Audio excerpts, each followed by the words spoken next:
NCB के zonal director Sameer Wankhede एक बार फिर से उनका मामला जो है विवादों में है।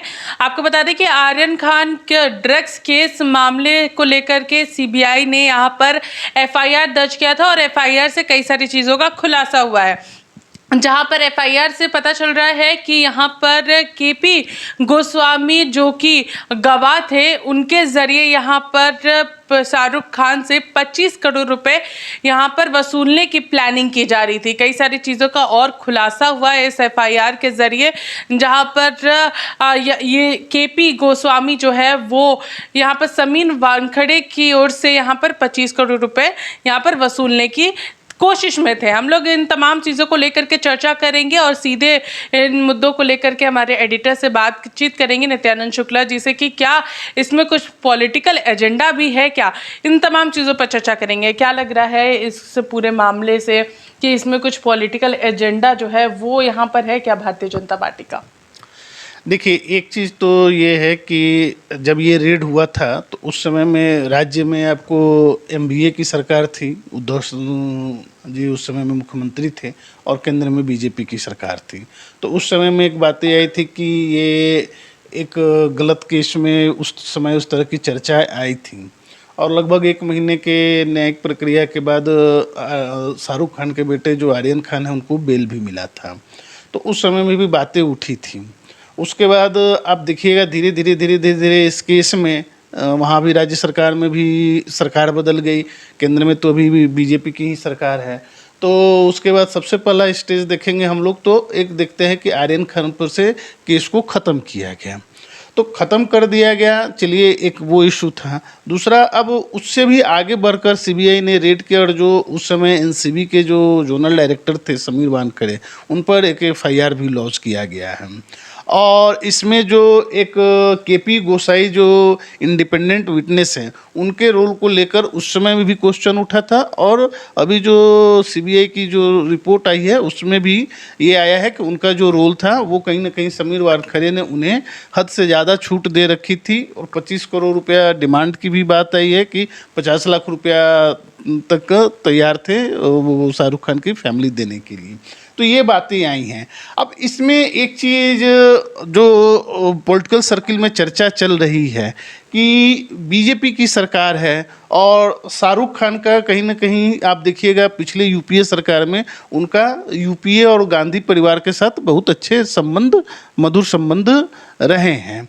अब ऐसे में स्थिति, दूसरा आप देखिएगा कि सलमान खान जब मुख्यमंत्री थे गुजरात के नरेंद्र मोदी, तो सलमान खान गए थे। दूसरा, जब नरेंद्र मोदी प्राइम मिनिस्टर बने थे पहली बार, तो सलमान खान और उनके पिता भी उस शपथ ग्रहण में गए थे। तो आप देखिएगा कि क्या होता है कि पॉलिटिक्स में ही नहीं बाकी जगह भी रिश्ते बनते बिगड़ते रहते हैं। तो इसमें एक पॉलिटिकल सर्किल में ये भी चर्चा चल रही है कि बीजेपी सरकार जो इतना जा रही है और खुद अपने जो इनके अधिकारी हैं और वरिष्ठ अधिकारी, चूँकि समीर वानखेड़े वो एक सिविल सर्विस सर्वेंट हैं, उन पर कार्रवाई हो रही है।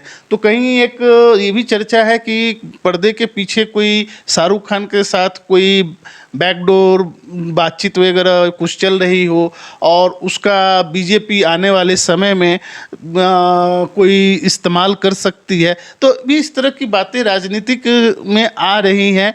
क्या होगा ये तो आने वाले समय में पता चलेगा, लेकिन अभी जो आप देखिएगा कि जो मीडिया में रिपोर्ट्स आ रही हैं उसके हिसाब से रोज़ आज भी एक नया खुलासा हुआ है कि जो रियल कल्प्रिट्स थे उस ड्रग्स केस में उन्हें छोड़ दिया गया था, उन्हें नहीं पकड़ा गया था और जो नहीं थे, जिसमें शाहरुख खान का बेटा भी था, वो उसको पकड़ लिया गया था।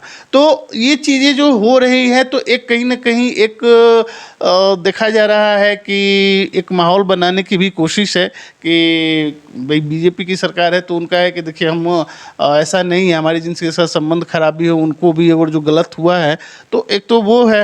दूसरा, एक अगर जो पर्दे के पीछे कुछ डील हुआ हो तो वो आ रही है, लेकिन क्या है नहीं है ये तो आने वाले समय में पता चलेगा। कई सारे राज्यों में जितनी भी यहाँ पर सेंट्रल एजेंसीज है उसकी दबिश देखने को मिल रही है और खास करके उन राज्यों में देखने को मिल रही है जहाँ पर भारतीय जनता पार्टी की सरकार नहीं है। तो इसको लेकर के क्या लग रहा है कि उसी का एक असर जो है वहाँ पर भी हम लोग को उस दौरान देखने को मिला था?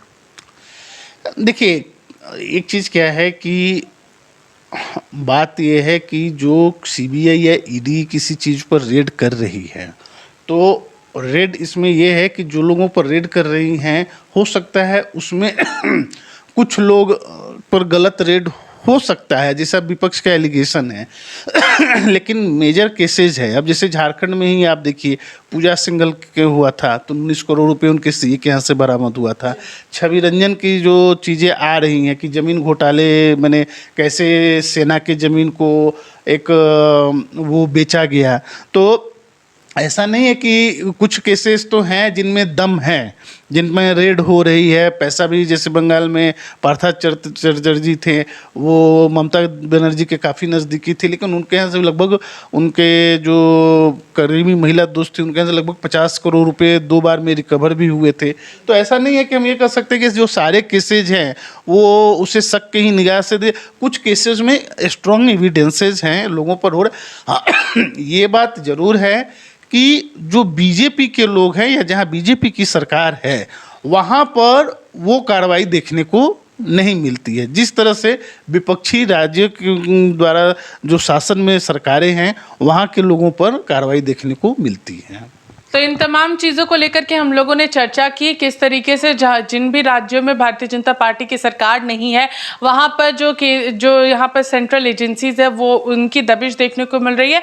और यहाँ पर आर्यन खान ड्रग्स केस मामले में भी ये नया खुलासा जो है वो यहाँ पर देखने को मिला।